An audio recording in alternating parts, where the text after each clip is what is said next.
Hello guys, আজকে আমরা ধুরন্ধরের post credit scene নিয়ে আলোচনা করব এবং ধুরন্ধরের সাথে উড়ির যে কানেকশানটা, যেটা আমি কালকে একটা রিলও পোস্ট করেছিলাম, সেটা কী কী থিওরি হতে পারে সেটা নিয়ে কথা বলবো।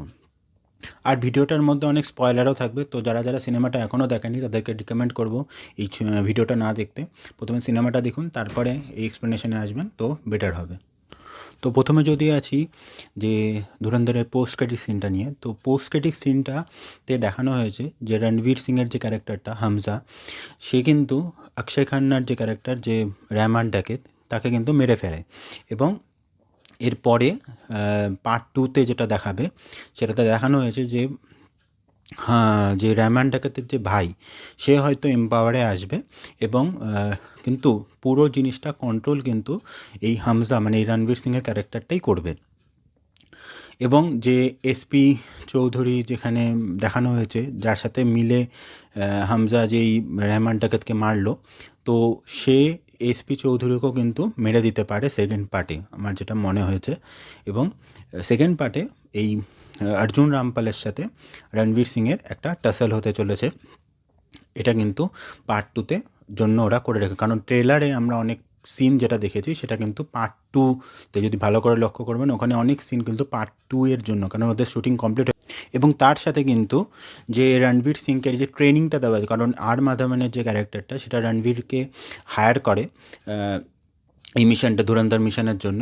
তার পাস্ট একটা লাইফও আছে, আমরা সিনগুলোতে দেখেছি যে যখন ওর হাতে অনেক ও যখন দেখলো যে ওর দেওয়া বন্দুক দিয়ে যে এই টেররিস্ট অ্যাটাকগুলো হচ্ছে, তো সে কিন্তু খুব ডিপ্রেস হয়ে গেছিলো। এবং সেখানে একটা ক্যারেক্টারকেও দেখানো হয়েছিলো যেটা হয়তো ওর মা হবে। তো সেখানে আমরা দেখেছি যে রণবীর সিংয়ের ক্যারেক্টারটা কিন্তু একটা পাস্ট স্টোরিও এখানে কিন্তু আছে, এবং তাকে কীভাবে ট্রেনিং দেওয়া হয়, কীভাবে এই মিশনটার জন্য তৈরি করা হয়, সেটাও কিন্তু পার্ট টুতে থাকতে চলেছে, যেটা আমরা পোস্ট ক্রেডিট সিনে দেখতে পেয়েছি। এবার যদি আসি যে কীভাবে উড়ির সাথে ধুরন্ধরের এই কানেকশানটা হতে পারে, তো উড়িতে যেটা প্রথমে যে রিলে দেখা গিয়েছে যে কীর্তি কুলহারির যে ক্যারেক্টারটা, সেটা কিন্তু বলছে যে আমার যে হাজব্যান্ড জগদীশ জসকিরাজ সিং রঙ্গি, যে পাঞ্জাব রেজিমেন্টে ছিল, ক্যাপ্টেন ছিল, সে কীভাবে কানেক্ট হতে পারে। তো অনেকগুলো থিওরি আছে। আমার যেটা মনে হয় যে এটা কোর্ট মার্শালের মাধ্যমে রণবীর সিংয়ের ক্যারেক্টারটাকে, তো রণবীর সিংয়ের ক্যারেক্টারটা প্রথমে কোনো রকমভাবে কোনো একটা মার্ডারার, কারণ এখানে বলা হয় যে যারা মার্ডারার তাদেরকে চান্স দেওয়া হবে তাদের দেশের জন্য সার্ভ করার জন্য। তো আমার মনে হয় রণবীর সিংয়ের ক্যারেক্টারটা কোনো রকমভাবে একটা মার্ডার বা একটা কোনো ক্রাইমের সাথে জুড়ে যায়, কিন্তু তার ফাঁসি হবে। কিন্তু এই যে অজয় সান্যালের ক্যারেক্টারটা এদেরকে হায়ার করে, তো সেই কারণে সেই থিওরি অনুযায়ী তো রণবীরকে হায়ার করা হয় এবং তাকে এই মিশনের জন্য পাঠানো হয়ে থাকে।